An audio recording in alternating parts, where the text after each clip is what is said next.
Today you'll learn how to overcome your fear of approaching women. You're going to learn, one, why you should even care about developing the skill set of approaching women in real life and why it's so fundamental to your dating and long-term relationship success. You're going to learn the origins of where approach anxiety even comes from. You're going to learn practical strategies on how to overcome it. And we're going to talk about one of the most important mindset shifts and how you can elevate yourself to a new level of consciousness that will not only benefit your dating and relationship life, but all other areas as well. So, if you're ready for that, let's kick right on in. First of all, why should you even care about developing the skill set about approaching women in real life? Well, 9 out of 10 men will never develop the skill set, and yes, it is a skill set. I myself used to think that there's the cool guys, the Chads, the Brad Pitts, the Leonardo DiCaprios of this world, who are just good looking, super tall, James Bond. They just got it. I'm ginger, German, overly logical. I'll never be able to figure this out because I'm just not that kind of guy. Well, keeping this mindset up is going to rob you of an insane opportunity to grow as a man, because I can tell you that for a fact. I work with a lot of ambitious men. A lot of them are very, very, very successful. And it's interesting. The ones who are most successful, entrepreneurs, business owners most of the time, or VPs, or whatever the case may be of different tech companies, those guys, they're very good at creating social circle events and networking and meeting women through people, and that's all good and well. But the problem is they are trying to avoid the actual thing. You're going to realize that. What you have the most amount of resistance to in life is usually what's going to give you the most amount of growth. These guys, they come up with really eloquent explanations as to why a social circle event, a networking event, is so much better for meeting high quality women. Well, because it's a pre-selected group, so on and so forth. And yes, social circle events are a fantastic opportunity to meet amazing women, but it's not really the fact that they're trying to create the social circle event, but it's the fact that they're trying to avoid doing the thing. In life, it's always about doing the thing that you're most afraid of, that you have the most amount of resistance to. And yes, that resistance is just fear. And I'd like to invite you to, first of all, put your ego aside and recognize that it is just fear. You are afraid of it. And if you don't tackle this area, you will never experience the freedom that comes along with having this skill set, because you will literally develop a superpower that most men don't possess. You can develop the superpower of approaching women anywhere. You can drop me off anywhere, almost, not everywhere, almost anywhere in the world, and within 24 hours I'll have amazing female company, and within a matter of weeks, maybe a couple of months, I'll find an amazing high-quality girlfriend or life partner, if that's what I wanted, if I didn't already have an amazing relationship with Fernanda. But the most important thing, and here's the real reason why you should care about it, is if something should ever go wrong in the relationship with me and Fernanda, the probability of that is very, very low. But if, God forbid, something happens to her and she dies and she's just not there for me anymore, or she decides to break up with me, why, she would, I couldn't possibly imagine. But if something should ever happen, I know I'm going to be okay.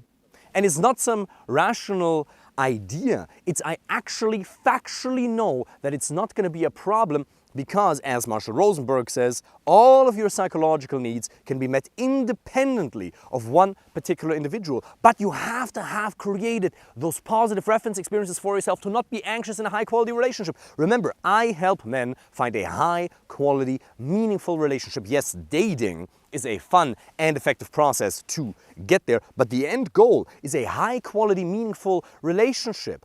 But to be able to rest in peace, to be able to be peacefully present with the other person, with your woman in the relationship, requires that you know you're going to be okay if something should go wrong, even if the probability is extremely low that something should go wrong, when there's high compatibility. And when there is high compatibility, the probability that something should go wrong with the relationship is very low. But you still need the knowing, not just the theoretical concept, the knowing that everything is going to be fine, because you have developed the skill set of creating amazing relationships out of nowhere.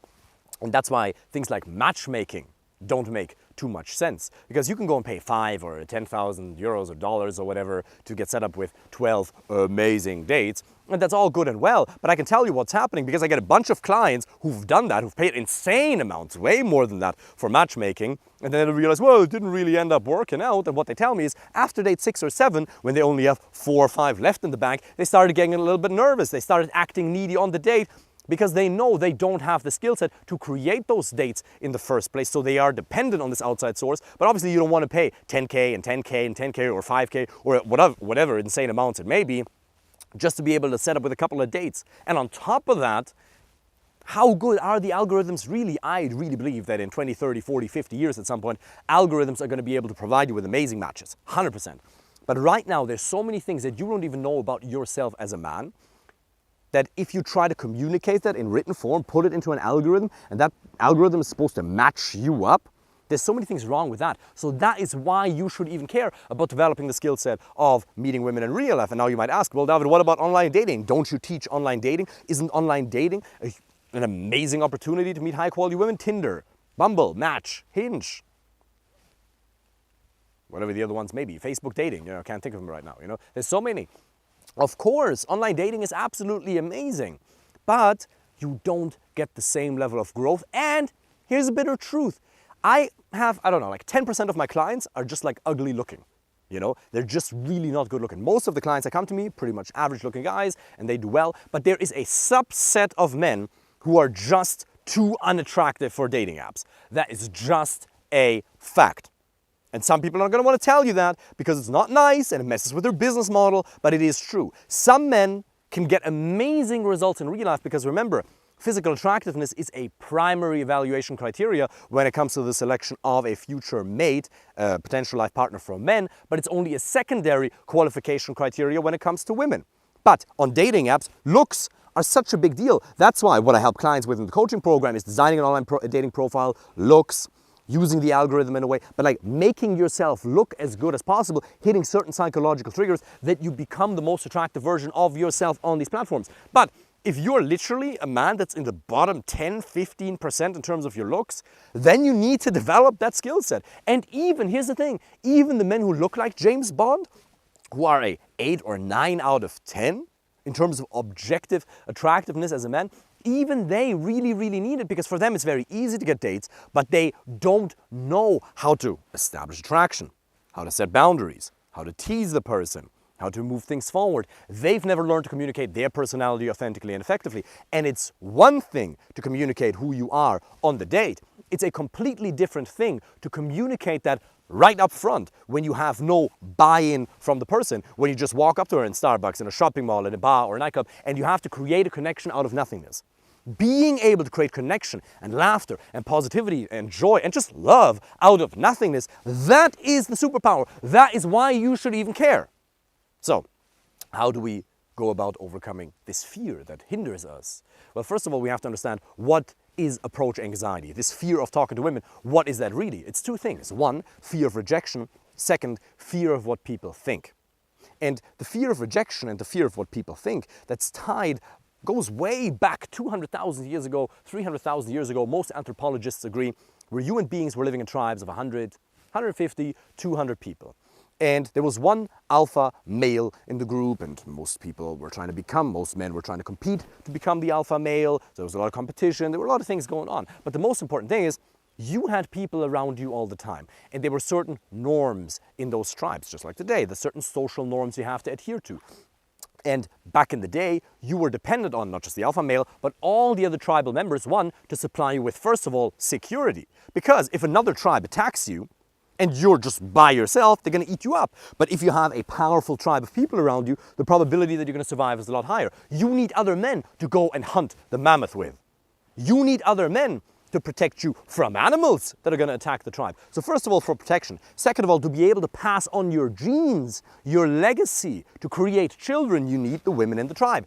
Therefore, we as human beings, at least the ones who survived, which is, hey, all of us, we learned that we need to fear what other people think. We need to worry about what other people think, because if we get exiled from the tribe as a result of being too different, then either we're not going to survive, Or at the very least, we lose the chance to pass on our genes because there's going to be no women to mate with. So that's where it comes from. So first of all, you have to understand that the fact that you care about what people think, that you're worried, is completely normal. It's a biological instinct. So this feeling that you have, this, your heart is pounding, the nervousness, the tunnel vision, you can't think, you're so much in your head, you beat yourself up, all of that is a biological reaction.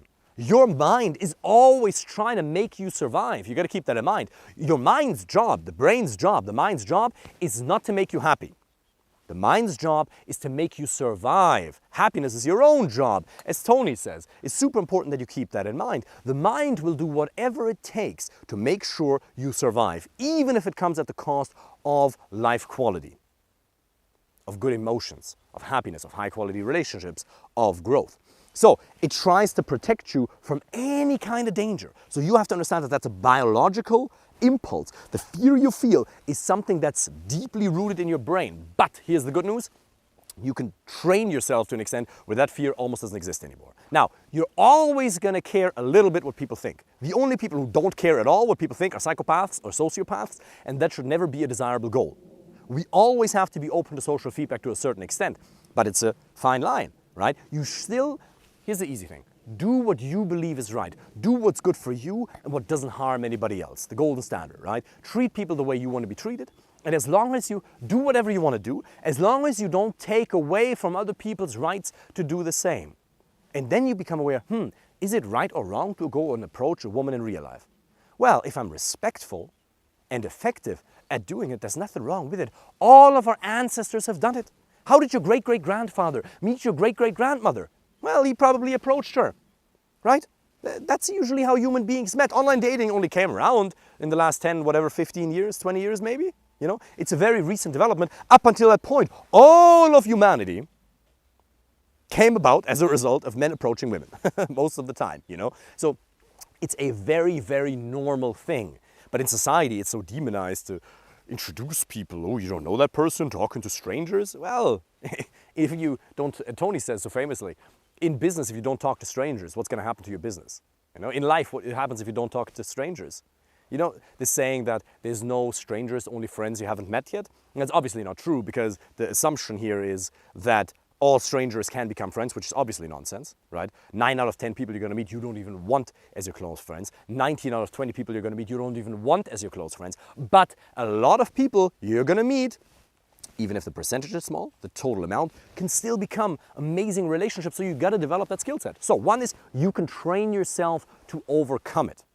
Now, how do we do this? There's a couple of beautiful strategies. First of all, progressive desensitization. If I were to ask you right now to walk up to 2 beautiful ladies, give one a compliment, have fun, get a number, and maybe even go on an instant date, you'd be overwhelmed. Your mind would say, David, I can't do this. It's too much. And then there's different ways in which I would work with you personally or in a group coaching setup. But one of the things you've got to ask yourself, well, first of all, the most important thing you understand is subjectivity is real. Your subjective experiences, your genetics, your parenting, all these things have now created a situation where you feel subjectively you can do certain things or you can't do certain things. Now, obviously, that depends on something we're going to talk about in a minute, your mental and emotional state, which can change within a matter of seconds. So if you can change the state, what you believe is possible for you to do changes dramatically depending on your mental and emotional state and your neurochemistry. But first of all, if I were to ask you to do something right now, some things you're going to think of, oh, okay, they're possible, others not so much. So you have to understand that we as human beings exist in 3 zones. 1, comfort zone. 2nd, the zone of challenge. If we do something that's even more difficult, where we feel nervous, it's difficult, our heart is pumping, but we can still do it. And then there's the zone of overwhelm. There's something for everybody that is overwhelming. There's certain things where if you push yourself too far, you're just not able to do it, either because you lack a skill set or just because it's just too overwhelming given a certain amount of reference experiences, of negative reference experiences, or a lack of positive experiences you've gathered over the course of your life. So, step by step. One of the first things you can do if you have a really hard time talking to women in public is simply walk by people in public and make eye contact. That's the very first thing. The second thing you can do is you can walk by people and say, hey, and keep walking. And if that triggers you a little bit, good. Remember, when you feel nervousness, the more you do it, the more you get used to it. You got to prove to your mind that you're not going to die. Your mind is afraid you will die if you keep doing this. So simply by exposing yourself to the also threatening stimulus over and over again, it becomes much less threatening. You look whatever you're afraid of right in the eye and you go right through it. So from that point on then, let's check if the microphone is still recording. Okay, perfect. You can take another step where you walk up to a lady and you ask her, excuse me 2 seconds, what time is it? And you can tell her, my phone died. And she's like, don't you have a phone? You can say, sorry, excuse me 2 seconds, my phone died, could you tell me what time it is? Perfect. You do that 10 and 20 times. So then you can walk up to her and say, excuse me 2 seconds, I'm trying to get to Whole Foods. How do I get there? Okay, you ask for directions. You do that 10, 20, 30 times, however much you need to develop a certain comfort. Then you can walk up to a woman and say, excuse me 2 seconds, just want to come and say hi. Your style is really, really nice. Have a fantastic day. And you're allowed to walk away. Then the next step is you walk up, you give her a compliment. You say, excuse me 2 seconds, you're super beautiful. I just wanted to come and say hi. And then you have a 30-second conversation and you're allowed to walk away. Then you have a 2-minute conversation. Then you ask for the number at the end of it. Then you focus on building a man-to-woman connection. You do it step by step by step by step.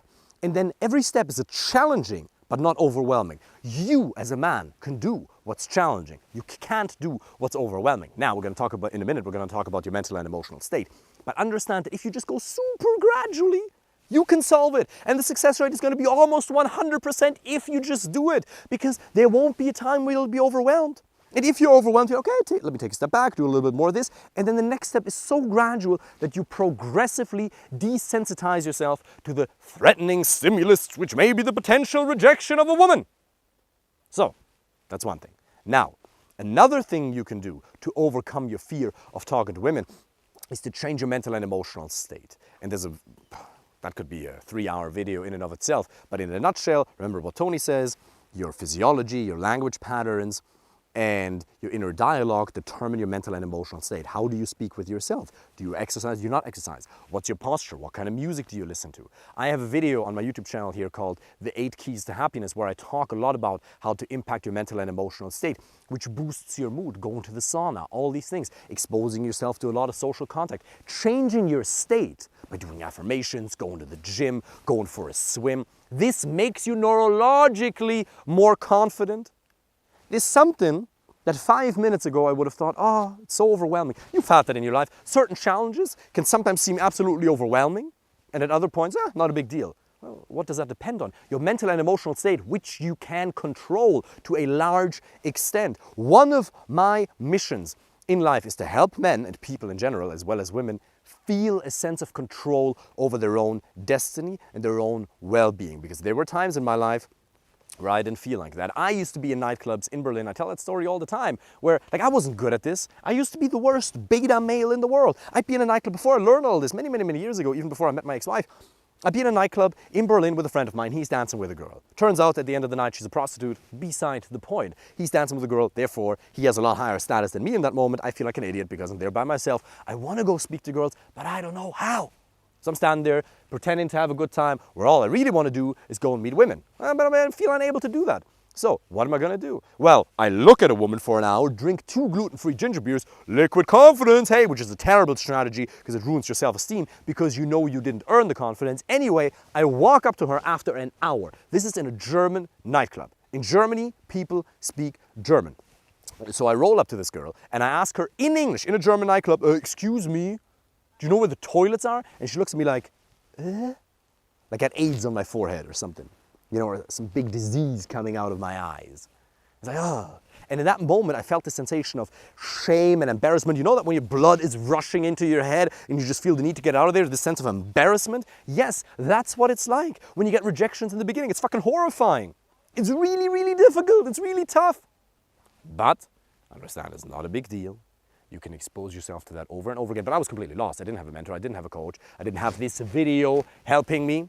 I was there by myself and I did something and I didn't feel good about it. Because immediately afterwards, what was my inner dialogue? Instead of telling myself that was amazing and that I don't know a single other man in this venue who'd be able to approach a woman not being drunk, most likely, 9 out of 10 won't be able to do that. I was like, oh, you're a fucking loser, you're ginger, you suck. You know? And that inner dialogue massively contributes either to a lack of confidence or to a sense of groundedness in your own identity as a man. So learning to control your mental and emotional state is absolutely huge, in addition to progressive desensitization. The next thing is pattern interrupts. So when you then go out, you say, okay, I'm going to go to the shopping mall, I'm going to meet women for the next 2 hours, I'm going to go to the bar and nightclub, and I'm going to take action because that's who I am, which is something we're going to talk about in a minute. Then you might get into your head. You're like, you feel this fear, you're like, I'm going to do it, I'm going to do it. The most important thing is that you do the first couple of approaches as soon as possible. The second you leave the house, you start talking to the taxi driver, you start talking to the bus driver, you start talking to a random woman who walks by. It's like, excuse me 2 seconds. A dude walks by with a cool leather jacket. You're like, bro, 2 seconds. Just wanted to tell you that leather jacket is pimp. You engage in general social contact as soon as possible, and you do the first couple of approaches as soon as you can, because you have to start taking action. It's very easy to start making excuses, get into your head, and that creates a momentum in and of itself. There's action-taking momentum, and there's not action-taking momentum, because not doing the approach is not just the absence of action. Doing the approach is action, but not doing the approach is also action in and of itself, because there's a whole bunch of processes that fire within you. You see, girl, stimulus, okay? You want to go do it, so then you feel the sensation of anxiety, you feel emotions, negative emotions, and limiting thoughts. Then you decide not to act because of that.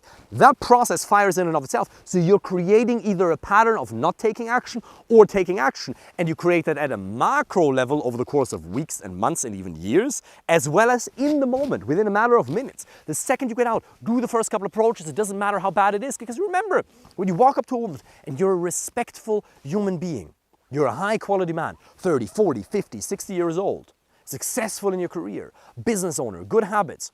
You got your flaws and I got mine. Doesn't mean you're perfect. I'm far from perfect. We all are. But you're a really, really solid, high quality man. Then, and you approach her in a respectful way and you say, excuse me 2 seconds, you're really pretty, so I just had to come and say hi, nice to meet you. And then you build a hook point, you build a man-to-woman connection. And even if she rejects you, she's like, no, thank you. That's perfectly fine. You respect it immediately and you leave her alone. You completely respect her space. But what's going to happen 7 out of 10 times, even if she rejects you, she's going to tell you, if you do it with positivity and love, she's going to tell you, well, thank you so much for coming over. That really made my day. A lot of women really love it. And the ones who don't, you respect it immediately and you leave them alone. You contribute love and joy when you do it, even when you get a rejection. Pardon me. So you have to understand, it's good for your karma. You're really contributing to her, even if she doesn't end up being into you. You just have to understand that rejection's a part of the deal. You're going to get rejected more often than not. More than, especially in the beginning. You got to have very, very low expectations. You got to be very, very stoic. You have to understand, okay, I'm maybe 20 approaches away from an amazing date. Maybe 10, maybe 5. It may be better, but if you set your expectations low and you just get into an action-taking mode, hey, amazing. I'm only 19 more rejections away from an amazing date with an amazing person. That's what's going to happen. But if you start taking action, be that at a bar, nightclubs, Starbucks, anywhere else in public, in a golf course, or wherever you may be, because you got to have that skill set to do that wherever it is, and communication is always tailored to the context. What happens when you start getting into your head? Well, what happens when you start getting into your head, you need a pattern interrupt. Because when you're in your head, you start overthinking. I've seen the most high-quality, successful men hyperventilate, be in a nightclub, get completely overwhelmed, and you don't have to go to bars and nightclubs. It can just be a shopping mall, it can be anywhere in public. But this biological fear kicks in, and it can completely overwhelm you. And your business success, as well as life success and dating and relationship success, depends on your ability to stay in a positive state or to take action despite being in a negative state. But getting into your head, you have to interrupt that, because these negative thoughts are so powerful, they can overwhelm you. You've had that, where you logically know you should be doing something, but it just fires, not you. It just hits so hard that you feel completely incompetent. You feel like you're out of control. I'm like, oh, these thoughts, this emotional state is taken over. I'm not able to do the approach anymore. Oh, why should I even do this? What are people going to think about me? Like, this is a waste of time. Like, just online dating, I can just wait. I should just focus on myself, my business. Like, the bouncer looked at me weird. All these things that seem so real in the moment are not real. They're just excuses. Because remember, the mind wants to keep you safe. But safety is not where we find growth, happiness, love, and fulfillment. So you need to create pattern interrupts. Then you should start talking to people everywhere, exactly what I said. Not just when you go out, but that should become a meta-level habit, a meta-level yeah, habit, that you develop in your life. Become social. And that's not to say that you need to make friends with men you don't like. It's perfectly fine to have very, very strong qualification criteria as to when somebody can become part of your life, as to when somebody actually makes it into your inner circle and when not. But you should still give people a chance and open your heart. That's what I talk about in the coaching program with the clients a lot, is this idea of opening your heart and then being very careful in terms of selecting people. Because just because you open your heart to the wrong kind of women, when you do that, your life's going to go to shit pretty quickly.